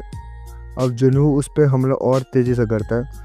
यहाँ वो अपनी स्पेशल पावर से इनविजिबल होकर जुनू पर हमला करने लगता है और अब जुनवू भी उसको ना देख पाने की वजह से उस पर हमला नहीं कर पाता। तभी जुनवू अपनी चोट को खुद हील कर लेता है और ये देखकर काउन सोच लेता है कि आखिर ई रैंक का हंटर अपने आप को हील कैसे कर सकता है। यहाँ कान फिर से इनविजिबल होकर उस पर हमला करता है, मगर इस बार जुनू समझ जाता है कि कहाँ से वो आने वाला है और फिर कान के पेट में तलवार मार देता है, जिससे वो वहीं पर मरने लगता है। वो अपने मरते मरते जुनू से पूछता है कि आखिर तुम्हारी पावर्स क्या है। इस पर जुनू कान से कहता है कि मैं एक ऐसा हंटर हूँ कि वो वक्त के साथ साथ पावरफुल होने लगता है। फिर ये सुन के वो उससे कहता है, हाँ मैं देख पाता हूँ कि तुम अंधेरी दुनिया की तरफ भर पाते हो और तुम्हें इस दुनिया से बच के रहना पड़ेगा, क्योंकि ये दुनिया लोगों को जितना देती है उससे ज़्यादा छीन लेती है। उसे वो उसकी बातें बिल्कुल ठीक लगती हैं, क्योंकि वो भी अब लोगों को मारते मारते बदलता जा रहा था। वहीं जूही और मिस्टर सोन उसकी जान बचाने के लिए उसे थैंक्स बोलते हैं और फिर वो इन लोगों से वहाँ से चले जाने के लिए बोलता है और खुद ही डेंजन के बॉक्स से लड़ने लगता है। अब इसके बाद हम शाम के समय जुनजन को देखते हैं, जो अपने सुपरवाइज़र से काम के बारे में सब कुछ पता चल जाता है कि कान ही वो किलर था जो डेंजन पर ले जाकर सबको मारता था। और फिर जुनवू और उसके पास आता है और पूछता है आखिर कान को किसने मारा। इस पर मिस्टर सोंग सारा इंजाम अपने ऊपर लेते हैं और कहते हैं मैंने ही उसको मारा था। ये सुन के वो हैरान हो जाता है और बोलता है कि मैंने अपनी बी रैंक की हीलर जूही के साथ मिलकर ही उसको हराया। यह सुनकर जुनजुन इन लोगों से कुछ भी नहीं बोलता है और इन्हें अपने साथ इन्वेस्टिगेशन में ले जाता है। जुनवू अपने मन ही मन में सोचता है क्या उसको ये पता चल गया कि मैंने कान को मारा है तो वो मुझे आराम से हरा देगा, कि वो तो ए रैंक का हंटर है और मैं तो अभी रैंक से काफ़ी दूर हूँ। फिर हमें पता चलता है कि जिस आदमी ने उस कान को उसको मारने के लिए पैसे दिए थे वो खुद ही सामने आ गया और उसकी गवाही की वजह से वो दोनों बच जाते हैं। यहीं जूही अब जुनवू को वो स्टोन दिखाती है जो कि उसे डबल डेंजन पर डिनर के लिए दिया था और वो मुझसे बोलती है क्या तुम्हें ये याद है। और इसी एंडिंग के साथ सोलो लेवलिंग का ये वाला एपिसोड भी ख़त्म होता है। अब इस एपिसोड की शुरुआत में हम जूही को देखते हैं। वो जुनवू को इतना बदला हुआ देखकर ये सोचती है कि मैं तो अब हंटर करा के लायक भी नहीं हूँ, क्योंकि अब जुनवू भी मुझसे ज़्यादा पावरफुल हो चुका है। यहाँ जूही अपने हंटर के काम से अभी भी काफ़ी हैरान थी और वो अब जुनवू को बताती हूँ कि मैं एक सी या बी रैंक की में जा सकती थी, लेकिन मुझे हमेशा तुम्हारे साथ रहना था, इसलिए मैं डी या फिर ई रैंक में जाने का फ़ैसला किया ताकि मैं हमेशा तुम्हारे साथ रह सकूं। यहाँ जूही जुनवू को अपनी कुछ पुरानी बातें भी याद दिलाती है और जुनवू को उसका दिया हुआ स्टोन वापस कर देती है और बोलती है अब मैं हंटर के काम से रिटायर्ड हो रही हूँ और अब मैं वापस अपने घर चले जाऊँगी। यहाँ जुनवू को बाय बोलती है और वहाँ से चली जाती है। यहीं हम देखते हैं जुनवू को जुनजुन के पास गया था और उसको सब पता चल गया कि जुनवू को ही उसको मारा है, लेकिन वो इस बात पर यकीन नहीं कर पा रहा था कि एक ई रैंक का हंटर जुनवू बी रैंक के कान को कैसे मार सकता है। लेकिन फिर भी जुनजुन जुनवू से कुछ नहीं कहता और जुनवू को बताता है कि डॉनसू अब तुम्हारी तलाश में है और वो किसी भी वक्त तुम पे हमला करेगा, इसलिए तुम्हें उससे संभल के रहना पड़ेगा। ये बात सुनकर जुनवू काफ़ी ज़्यादा हैरान हो जाता है। यहाँ जुनचू जुनवू से कहता है कि वो काफ़ी ज़्यादा खतरनाक है और वो एक एस रैंक का हंटर है और वो तुम्हारी जान भी ले सकता है। ये बात सोच के जुनवू अपने लेवल्स को और बढ़ाने के बारे में सोचता है ताकि वो डॉनसू के हमले से बच सके और डॉनसू को भी मार सके। इसके बाद अगले दिन वो और अपनी हंटर टीम के पास आता है जिसमें सारे कमज़ोर हंटर भरे पड़े होते हैं। वो अब इन सभी हंटर से कहता है मैं और जुनवू ही क्वार्टर के अंदर जाएंगे और तुम हमारा बाहर इंतज़ार करोगे। यहाँ जुनवू इन सभी लोगों को बताना नहीं चाहता था और साथ ही जुनवू भी उस स्टोन को देखता है जो कि उसे सिस्टम को कान को हराने से मिला था। यहाँ वो अपने स्टोन को तोड़ के अपने ऊपर इस्तेमाल कर लेता है जिसके अंदर उसके अंदर कुछ नई पावर्स आ जाती हैं और फिर उसके पोर्टल के अंदर जाने लगता है। यहाँ जुनवू और जुनू अकेले ही अंदर जाते हैं और ये देखकर इनकी टीम के बाकी हंटर्स को ऐसा लगता है कि वो अकेले ज़िंदा वापस नहीं आ पाएंगे, मगर कुछ देर बाद वो दोनों ही ज़िंदा वापस आ जाते हैं और इन दोनों ने डेंजन के बॉक्स को भी मार दिया होता है जिससे पोर्टल खुद ब खुद बंद हो जाता है और ये चीज़ देख के सभी लोग हैरान हो जाते हैं। इसके बाद जुनवू और जिनजू सारे हंटर अब दूसरी रेड पर जाने के लिए बोलते हैं और वह दूसरी रेड पर वो उसके वहाँ के सारे मॉन्स्टर को मार देता है और अब वो दोनों काफ़ी सारे पोर्टल्स में जाके वहाँ के मॉन्स्टर को मारने लगते हैं और स्टोन को इकट्ठा करके बाहर ले आते हैं। और इतने सारे पोर्टल्स के बॉस को हराने के बाद उसकी लेवल और पावर भी काफ़ी ज़्यादा बढ़ जाते हैं और उसके पास अब इनविजिबल होने की पावर भी आ जाती है। यह जुनवू अब ये सोचता है कि अब उसकी पावर किस रैंक तक पहुँच गई होगी और क्या हो गई होगी, क्या वो उस किले के अंदर जाने के लायक हों। तब उसे एक नोटिफिकेशन मिलती है अब प्लेयर एक ज़रूरी लेवल तक पहुंच गए, अब वो एक जॉब चेंज मिशन में जा सकता है। वहीं तरफ वाइट टाइगर गिल्ड के लोगों को पता चलता है कि यूजी कंस्ट्रक्शन ने सी रैंक के पोर्टल को काफ़ी ज़्यादा महंगे में रेट में ख़रीद चुका है। अब वो सारी सी रैंक के पोर्टल में रेड करके उनको मारेंगे और उनको पता चलता है कि जुनवू भी शामिल है। यहाँ आदमी जुनवू को नाम देख के उनको पहचान लेता है और उसको ये भी पता होता है कि जुनवू डबल डेंजन से भी सर्वाइव कर चुका है और वो डॉनसू के मरने के बाद भी उस रेड से जिंदा वापस आ गया था और कुछ दिनों पहले भी वो एक ऐसी रेड से भी जिंदा वापस आया जहाँ पर बी रैंक हंटर कांगो मारा गया था। यहाँ उसको उस पर शक होने लगता है और इस तरह वो दोनों हमेशा की तरह अकेले ही रेड करते हैं और अपने दूसरे हंटर्स को रेड पर नहीं ले जाते हैं और उनको लगता है कि जुनवू की पावर दोबारा जाग गई है और अब वो और भी ज़्यादा शक्तिशाली हो गया है क्योंकि वो 3 बड़े हादसों से जिंदा बच के आया है। अब वो सभी लोग उसके बारे में जानने के लिए उसी जगह पर आ जाते हैं जहाँ पर जुनवू रेड कर रहा होता है और वो सारे हंटर्स बाहर पर देखेते हैं और वो देख के ये सब डर जाते हैं और वो समझ जाते हैं कि उसका शक सही था, वो अकेले ही अंदर गया है और वो ये देख के वहाँ से चले जाता है। तभी जुनवू भी वहाँ से आ जाते हैं और फिर उससे वो 1 दिन की छुट्टी मांगता है क्योंकि अब उसे अपनी जॉब चेंज क्वेस्ट को भी पूरा करना था और फिर वो 1 दिन की छुट्टी के लिए मान जाता है और सोचते अब वो अपने अगले दिन के सारे कॉन्ट्रैक्ट को कैंसिल कर देगा, लेकिन अभी वो उसे ऐसा करने से मना कर देता है और ये छुप के उन दोनों की बातें सुन रहा था। और दूसरी तरफ हम जोई को देखते हैं, उसे एक सपना आता है जिसके अंदर जोई उसी हादसे को देखता है जो उसके साथ जोजो आइलैंड में हुआ था और वो घबरा के नींद से बाहर आ जाता है और फिर वो दोबारा जोजो आइलैंड पर जाने के बारे में सोचता है। और वहीं दूसरी तरफ सेल्विन जोयू के पास आता है और उससे बात करता है और उसे अपने साथ काम करने का ऑफ़र करने लगता है क्योंकि वो जान चुका था कि वो काफ़ी ज़्यादा पावरफुल है। तभी वो उसे बताता है कि अब वो जो कंस्ट्रक्शन ने अपने साथ काम करने के बदले में 30 बिलियन देने के काम बोला है। ये सुनकर वो हैरान हो जाता है और उसको इतने ज़्यादा पैसे देने से मना करने लगता है, इसीलिए से वो वहाँ से जाने लगता है। तभी जुनू सविन से कहता है आखिर तुम्हें मेरे बारे में किसने बताया। ये पूछकर वो इंडिविजुअल हो जाता है और ये देखकर वो हैरान हो जाता है। सर्विन काफ़ी डर जाता है और कहता है बस मैंने तुम्हें जानने के लिए ही तुम्हारी थोड़ी जासूसी की थी। यहाँ सर्विन जुनून से कहता है कि वो सी रैंक के पोर्टल के बेक जाने से हमें कोई भी पोर्टल नहीं मिल रहे थे, बस इसीलिए इस बारे में हमें पता करने के लिए मैं तुम्हारे पास पहुँच गया। ये सोच के जुनून सर्विन से उसकी पावर के बारे में किसी को बताने से मना करता है और कहता है अगर तुमने किसी को मेरे बारे में बताया तो मैं तुम्हें मार दूंगा। यही जुनवू अब सर्विन के साथ एक डील करता है और कहता है अगर तुम्हारे पास सी रैंक के पोर्टल की कमी है तो मैं तुम्हें 3 पोर्टल दे दूंगा। यहाँ जुनवू सर्विन को काफ़ी महंगे रेट में 3 सी रैंक के पोर्टल बेच देता है और इसके बाद जुनवू सर्विन को एक दवाई पिलाता है। इसके बाद वो उसके चेहरे पर लगी हुई चोट खुद ही ठीक हो जाती है और अगले दिन हम जुनवू को देखते हैं। ये बात जान के खुश होता है कि जिन 3 पोर्टल को वो आज छुट्टी वजह से कैंसिल करने वाला था और वो उसको काफ़ी महंगी रेट्स में बेच दिया है। और यही सर्विन को पता चलता है कि जिन पोर्टल को ख़रीदा है कि वो काफ़ी सस्ते हैं। और ये बात जान के सर्विन समझ जाता है कि जुनवू ने उसे ठग लिया, लेकिन वो अभी भी ये सोच के ठग लेता है कि उसके पास अब उसका कॉन्टैक्ट नंबर आ चुका है और अब उसे कॉन्टैक्ट कर सकता है। और वहीं दूसरी तरफ हम जुनवू को देखते हैं जो कि अपने जॉब चेंज मिशन को पूरा करने के लिए वहाँ कहीं पर जा रहा होगा। और इसी एंडी के साथ सोलो लेवलिंग का एपिसोड 10 भी यहीं पर ख़त्म हो जाता है। अब इस एपिसोड की शुरुआत में हम जुनवू को देखते हैं जो अपने जॉब चेंज मिशन को पूरा करने के लिए ये जगह पर आता है। यहाँ जुनवू सोचता है कि ये जॉब चेंज मिशन खतरनाक होगा या फिर नहीं। यहाँ जुनवू और भी ज़्यादा ताकतवर बनने के लिए इस मिशन को एक्सेप्ट कर लेता है और इसे एक्सेप्ट करते ही जुनवू के सामने काफ़ी बड़ा पोर्टल आता है। वो बिना डरे उसके अंदर जाता है और अंदर आने के बाद उसके पास कोई नोटिफिकेशन आती है जिससे पता चलता है कि वो इस मिशन के दौरान अपने फुल रिकवरी वाले पावर को इस्तेमाल नहीं कर पाए हैं और बिना इस मिशन को पूरा करे बगैर वो वहाँ से जा सकता है।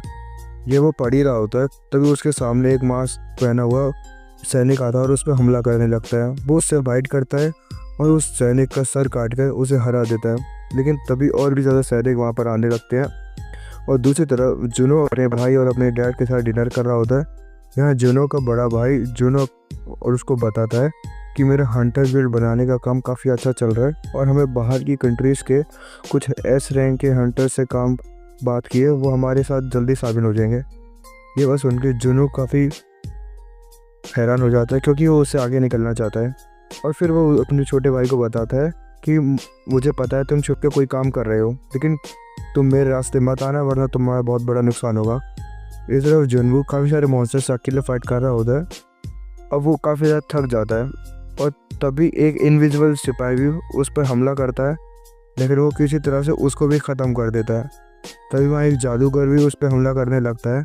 यहाँ जुनवू अपनी पूरी ताकत से उस पर हमला करने लगता है और एक एक करके सबको मारने लगता है और देखते देखते वो सबको ख़त्म कर देता है, जिससे उसको काफ़ी सारा सेफ्टी सामान भी मिलता है। अब जुनवू आगे बढ़ता है और उस बड़ा सा दरवाज़ा दिखता है। वो उस दरवाजे को खोल के टेंजन के अंदर आ जाता है। वहाँ पर एक सिंहासन रखा होता है और उसकी हिफाजत एक सैनिक कर रहा होता है। वो सैनिक उस पर हमला करता है और उसकी हमले की स्पीड काफ़ी ज़्यादा तेज़ और हमला काफ़ी ज़्यादा पावरफुल होता है। यहाँ पर जुनवू भी उस पर हमला करता है, लेकिन जुनवू के हमलों का उस पर कोई असर नहीं पड़ता। लेकिन वो हार नहीं मानता और अब वो अपने हथियारों के बिना ही उससे फाइट करने का फैसला करता है। और ये चीज़ देखकर वो सैनिक भी अपने हथियार घेर देता है और बिना हथियारों के उससे लड़ने का फैसला करता है। ये चीज़ देख के जुनवू भी हैरान था क्योंकि उसे पहली बार कोई ऐसा मिलता है कि जो कि बिल्कुल बराबरी की लड़ाई चाहता है। और दूसरी तरफ हम चेयरमैन को देखते हैं और वो किसी से बात करता है और उसे वो जो आइलैंड पे जाने की इजाज़त दे देता है। और फिर वो जो आइलैंड पे जाने के लिए सबको परमिशन देने के बाद सबको बोलता है कि सब संभल के जाना और सभी की हिफाजत करने को एक व्यक्ति को बोलते हैं।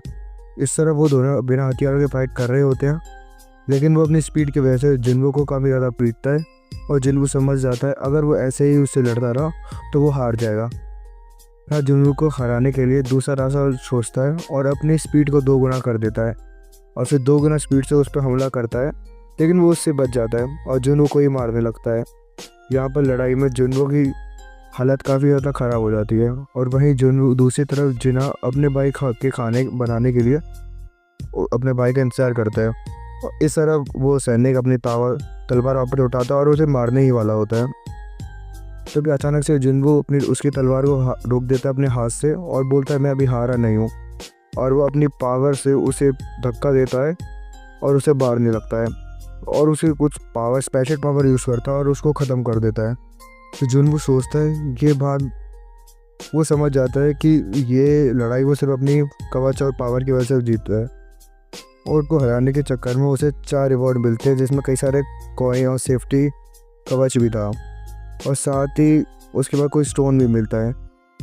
साथ ही उसको एक टेलीपोर्टेशन स्टोन भी मिलता है जो देखकर उसे काफ़ी हैरानी होती है।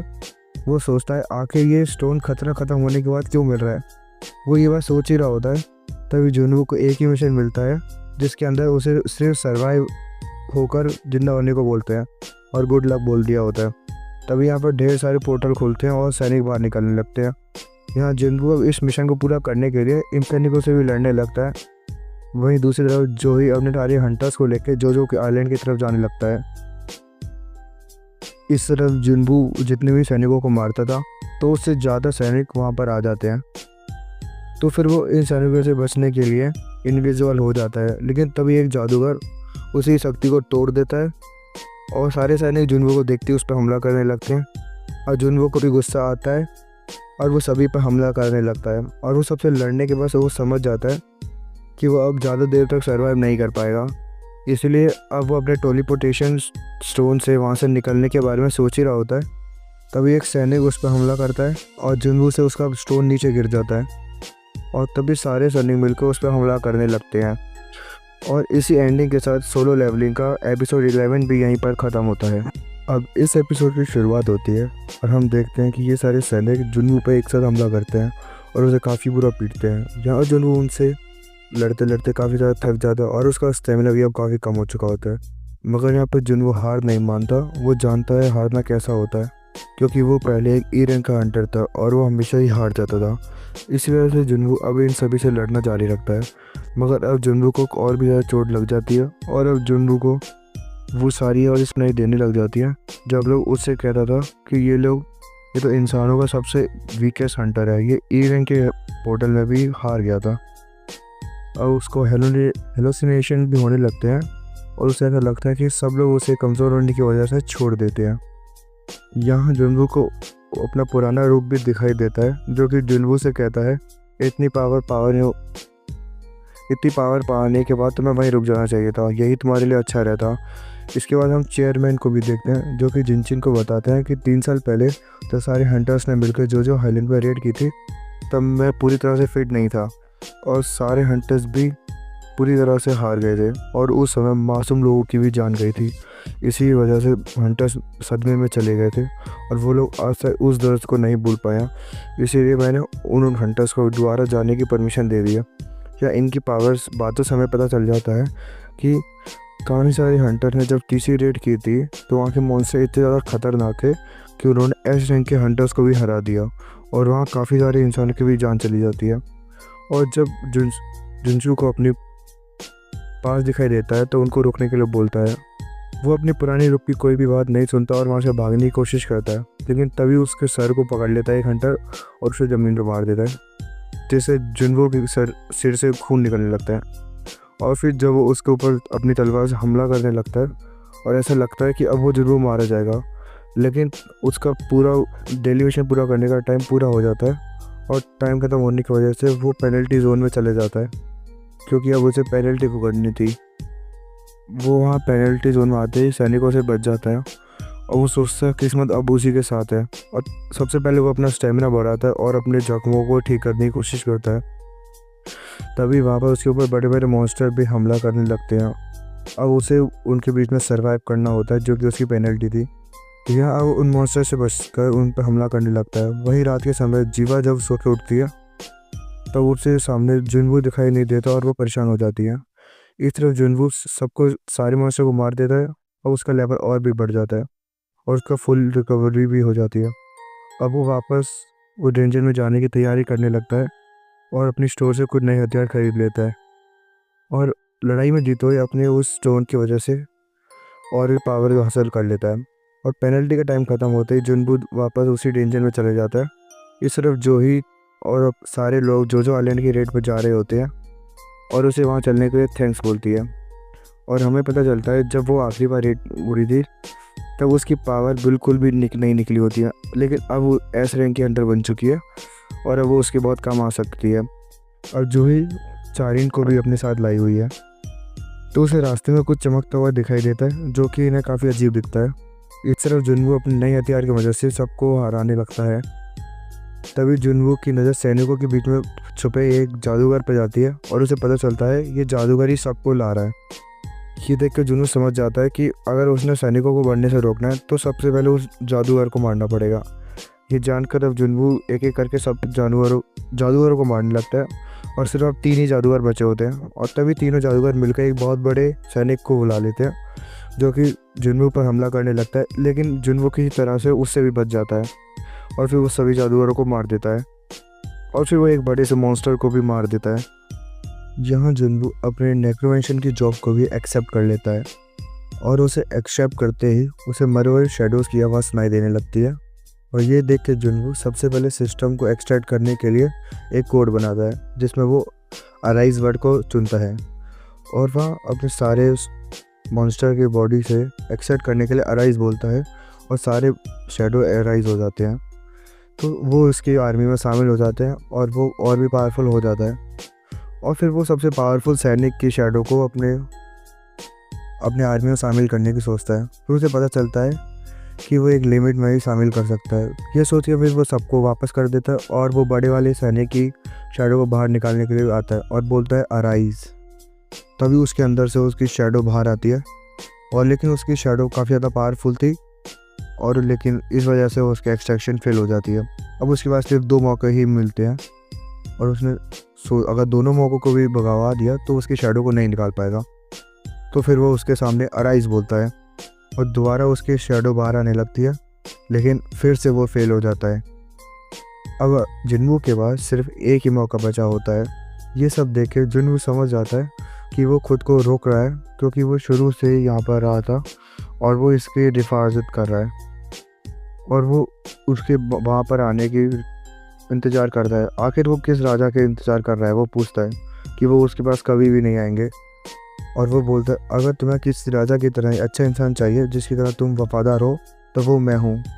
ये सोच के फिर वो अराइज बोलता है और इस बार उसकी शेडो बाहर आती है और उसका अराइज बोलने की वजह से उसकी पूरी शेडो एक्सट्रैक्ट सक्सेसफुल हो जाती है। तो जुनवू की आर्मी भी सारे उसके आर्मी में शामिल हो जाती है और उसके कहने पे वो कुछ भी करने के लिए तैयार हो जाती है। ये सब देख के जुनवू समझ जाता है कि वो खुद को रोक रहा है क्योंकि वो शुरू से यहाँ पर रहा था और वो इस तख्त की हिफाजत कर रहा है और अपने राजा का इंतज़ार कर रहा है। ये देखकर अब जुनवू अग्रिस से कहता है अगर तुम किस राजा का इंतज़ार कर रहे हो, वो राजा जो तुम्हारे पास कभी भी नहीं आएंगे। वो उससे कहता है अगर तुम्हें किसी राजा की तरह तुम्हें कोई अच्छा इंसान चाहिए तो वो मैं हूँ। तो ये बोल के वो वापस अराइज बोलता है। तो इस बार उसके शेडो बाहर आ जाती है और उसका एक्सट्रैक्शन सक्सेसफुल हो जाता है और उसके बाद उसके सारे सैनिकों के साथ उसके सामने झुकती है और उसकी आर्मी में शामिल हो जाती है। और यहाँ अब जुनवू की शेडो आर्मी उसे कहने पर कुछ भी करने के लिए तैयार हो जाती है और इसी के साथ सोलो लेवलिंग का सीज़न 1 यहीं पर ख़त्म होता है। खैर इसके पोस्ट क्रेडिट सीन में हम हंटर्स को देखते हैं जो कि जोजो आइलैंड में जा रहे होते हैं, लेकिन यहाँ पर हंटर जोई और बाकी सारे हंटर्स असली मॉन्स्टर को देखते हैं जो कि उन्हें समुद्र में मिला था। तो उन्हें पता चला था कि वो सारे मॉन्स्टर अब इवोल्व हो रहे हैं और काफ़ी ज़्यादा ताकतवर हो चुके हैं और इसी के साथ सीज़न 1 की स्टोरी यहाँ पर ख़त्म होती है। तो दोस्तों ये था सोलो लेवलिंग का सीज़न 1 की फुल स्टोरी। आई होप कि तुमको ये स्टोरी पसंद आई होगी और मैं जानता हूँ इसमें काफ़ी सारी गलतियाँ हैं क्योंकि ये मेरी पहली वीडियो, तो मुझे माफ़ करना और कुछ भी हो तो कमेंट सेक्शन में लिख सकते हो और हमारे चैनल को प्लीज़ सब्सक्राइब कर लेना। और इसके बाद मैं और भी एनिमे अपलोड करूँगा, तो प्लीज़ उसके लिए कमेंट करें। आप कमेंट करके बता सकते हैं कि आपको कौन से एनिमे चाहिए और उसका कोई फेवरेट बात बताइए मेरे को। और इसका अगला सीज़न मैं जल्दी अपलोड कर दूँगा जब आएगा। तो thank you for watching, bye bye.